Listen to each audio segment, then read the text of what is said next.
ஒருத்தருக்கு வாழ்த்து சொல்ல மறந்துடக்கூடாதுங்கிறதுனால அதை சொல்றேன். 0 எம்எல்ஏல ஹேட்ரிக் வாங்கின ராகுல் காந்திக்கும் காங்கிரஸுக்கும் என்னோட மனமார்ந்த வாழ்த்துக்கள். 0 எம்எல்ஏல ஹேட்ரிக். ஆகவே அந்த அளவுக்கு Congress is totally wiped out in Delhi.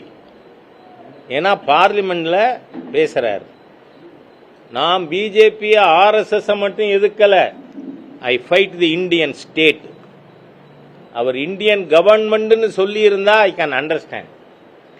You have got every right ஒரு அரசாங்கத்தை எதுக்கிறதுக்கு. ஆனா இந்த தேசத்தை எதுப்பாரா? I want to fight the Indian state.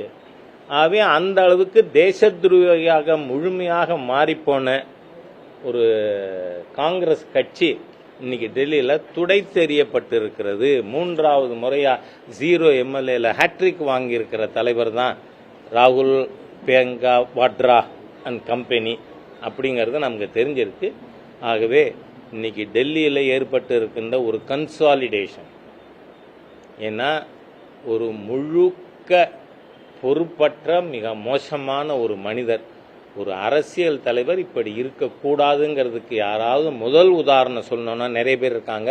அது நாம தமிழ்நாட்டில் இருக்கோம், திராவிடியன் ஸ்டாக் நிறைய இருக்கு. ஆனால் இருந்தாலும் நேஷனல் லெவலில் இப்படி ஒருவர் அரசியல் தலைவராக இருக்கக்கூடாதுங்கிறதுக்கு உதாரணமாக இருந்திருக்கிற ஒரு சீஃப் மினிஸ்டராக இருந்தவர் கெஜ்ரிவால்.